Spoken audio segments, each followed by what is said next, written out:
Hi friends, welcome back to our channel. ముందుగా మీకు మీ ఇంటిల్లి పాతికి వరలక్ష్మి వ్రతం శుభాకాంక్షలు. మేమైతే మా పూజను ముగించేసుకున్నాము. మీరు ఎలా చేసుకున్నారో నాకు కామెంట్ చేసి చెప్పండి. మా చోను చూడండి, మార్నింగ్ లేసి రెడీ అయ్యి ఎలా పూజలు చేస్తుందో. ప్రతి ఇంటికి మా చోను లాంటి మహాలక్ష్మి ఉండాలని కోరుకుంటున్నాను. ఈ వరలక్ష్మి వ్రతం రోజు మా అత్తయ్య చేసిన పులిహోర రెసిపీ ఈరోజు మీకు చూపించబోతున్నాను. తెలంగాణలో పోలిస్తే ఆంధ్ర వాళ్ళు చాలా వెరైటీగా ఈ పులిహోరని చేస్తారు. బేసిక్గా నాది తెలంగాణ, మా అత్తగారిది ఆంధ్ర అండి. తెలంగాణ వైపు పులిహోర అనేది ఎలా చేస్తారో నాకు ఐడియా ఉంది. అలాగే ఇక్కడ పులిహోరని చాలా వెరైటీగా మా అత్తగారు చేస్తారు. అదంటే నాకు చాలా ఇష్టం. ఆ రెసిపీని ఈరోజు మీకు చూపించబోతున్నాను. మీరు కూడా ఒకసారి ట్రై చేయండి. మనం 1 kg రైస్ తీసుకుంటే అర్ధపావు చింతపండుని తీసుకొని ముందుగా నానబెట్టుకోవాలి. ఇలా నానబెట్టుకున్న చింతపండును మిక్సీ వేసుకొని ఇలా గుజ్జు అంతా సపరేట్ చేసుకోవాలి. ఇలా చేయడం వల్ల మనకు కావాల్సిన గుజ్జు మాత్రమే వస్తుంది, మిగతాదంతా ఫిల్టర్ అయిపోతుంది. ఇలా ఫిల్టర్ చేసుకోవడం వల్ల పులిహోర అనేది మనం తినేటప్పుడు ఎలాంటి తొలకలు లేకుండా ఉంటుంది. చింతపండుకున్న చిన్న చిన్న పీసెస్ కూడా తొలగిపోతాయి. ఇలా గుజ్జుని అంతా సపరేట్ చేసుకున్న తర్వాత అందులో 1 టేబుల్ స్పూన్ ఉప్పును యాడ్ చేసుకోవాలి.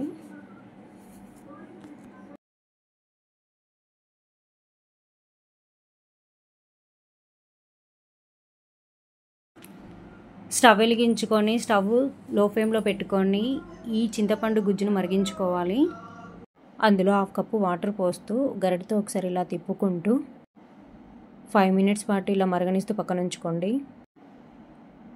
ఆ తర్వాత పచ్చిమిర్చిని ఇలా వీడియోలో చూపిస్తున్న విధంగా పిన్నిస్తో కానీ చాక్తో కానీ ఇలా మధ్యలో చీలిస్తూ పక్కన ఉంచుకోవాలి. మీలో ఎంతమందికి ఈ పులిహోర రెసిపీ అంటే ఇష్టం? తెలంగాణ వాళ్ళు చాలా ఈజీగా ఈ ప్రాసెస్ చేసేస్తారు. ఇటు ఆంధ్ర సైడ్ వాళ్ళు మాత్రం ఇలా ఈ విధంగా చేస్తారంట.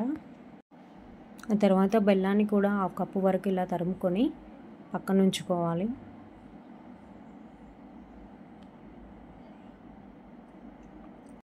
ఆ తర్వాత క్యారెట్ని కూడా ఇలా తురుముకొని పక్కన ఉంచుకోవాలి. ఈ పులిహోరని మా అత్తయ్య చాలా బాగా చేస్తుంది. ఆ తర్వాత చింతపండు గుజ్జు అనేది 50% ఉడికిన తర్వాత అందులో మనం ముందుగా కట్ చేసుకున్న పచ్చిమిర్చి వేసుకోవాలి. మళ్ళీ ఒకసారి కలుపుతూ ఇలా ఉడికించుకోవాలి.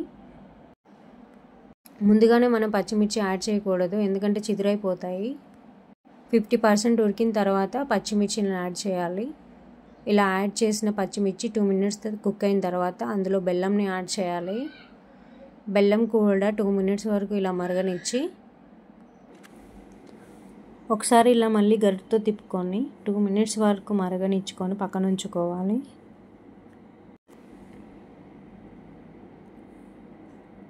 ఆ తర్వాత స్టవ్ వెలిగించుకొని ప్యాన్ పెట్టుకొని అందులో 3 టేబుల్ స్పూన్ ఆయిల్ వేసుకోవాలి. అందులో 1/2 టేబుల్ స్పూన్ పసుపు వేసుకొని ఇలా పక్కన ఉంచుకోవాలి. మనం ముందుగా ప్రిపేర్ చేసుకున్న రైస్ని ఒక వెడల్పాటి కంటైనర్ తీసుకొని అందులో రైస్ అంతా వేసుకోవాలి. ఇలా తీసుకున్న రైస్లో మనం ముందుగా ప్రిపేర్ చేసుకున్న ఆయిల్ని అందులో వేసుకొని కలుపుకోవాలి.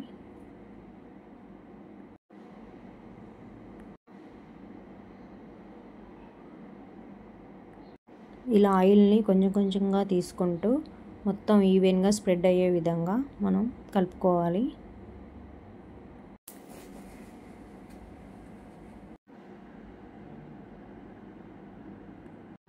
ఇలా కలుపుకున్న తర్వాత ఇలా ఇక్కడ వైట్ రైస్ అనేది కనబడకుండా ఆయిల్ని ఇలా కలుపుకోవాలి.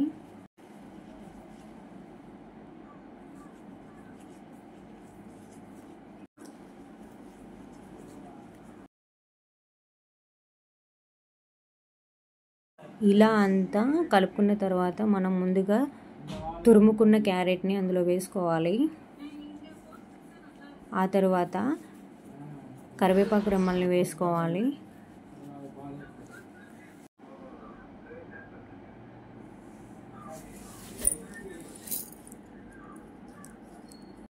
ఇలా అన్నీ వేసుకున్న తర్వాత మళ్ళీ ఒకసారి ఇలా గరిటెతో కలుపుకోవాలి.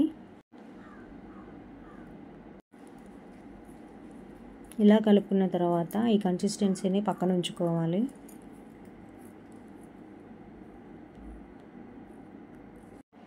ఈ పులిహోరని మీరు ఏ విధంగా తయారు చేస్తారో నాకు కామెంట్ చేసి చెప్పండి. ఇలా కలుపుకున్న తర్వాత మనం ముందుగా ప్రిపేర్ చేసుకున్న చింతపండు గుజ్జుని కొంచెం కొంచెంగా వేస్తూ సరిపోయేంతగా మనం తీసుకోవాలి.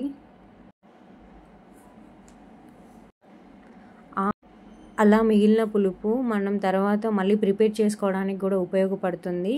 మనం ఫ్రిడ్జ్లో కూడా స్టోర్ చేసుకొని పెట్టుకోవచ్చు మిగిలిన పులుపుని. ఆ తర్వాత 4-5 పచ్చిమిర్చిలను ఇలా మధ్యలోకి చీలుస్తూ ఇలా కట్ చేసి పక్కన ఉంచుకోవాలి. ఆ తర్వాత స్టవ్ వెలిగించుకొని ప్యాన్ పెట్టుకొని అందులో 2 టేబుల్ స్పూన్ వరకు ఆయిల్ వేసుకోవాలి. ఇలా ఆయిల్ అంతా వేడైన తర్వాత అందులో 1 కప్పు పల్లీలను వేసుకొని వేయించుకోవాలి. ఇలా వేగిన పల్లీలను ఒక బౌల్లోకి ట్రాన్స్ఫర్ చేసుకోవాలి. ఆ తర్వాత అందులోనే 4-5 ఎండుమిర్చీలను వేస్తూ వేయించుకోవాలి.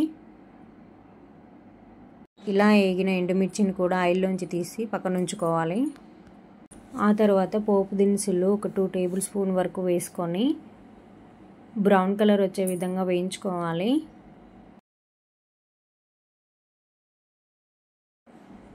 ఇలా బ్రౌన్ కలర్ వచ్చిన తర్వాత అందులోనే 1 టేబుల్ స్పూన్ జీలకర్రను యాడ్ చేయాలి. ఆ తర్వాత మనం ముందుగా ప్రిపేర్ చేసుకున్న పచ్చిమిర్చి చీలికలను వేయాలి.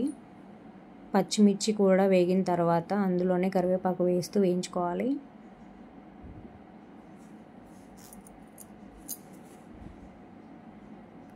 ఇలా వేగిన తర్వాత ఈ పోపుని చల్లారిన దాకా పక్కన ఉంచుకోవాలి. మనం ముందుగా ప్రిపేర్ చేసిన చింతపండు రైస్లోకి వేయించుకున్న పల్లీలను వేయాలి. ఆ తర్వాత వేయించుకున్న ఎండుమిర్చిని ఇలా పోపు ప్రిపేర్ చేసుకున్నాం కదా అది అందులో వేసుకొని కలుపుకోవాలి. చూడండి, ఈ విధంగా కలుపుతూ ఉప్పు పులుపు అన్నీ సమానంగా పట్టే విధంగా మనం కలుపుకుంటూ ఉండాలి.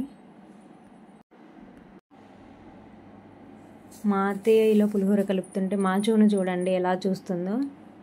మేబీ తనకు కూడా నచ్చిందేమో ఈ పులిహోర అనేది, తను కూడా తింటుందేమో.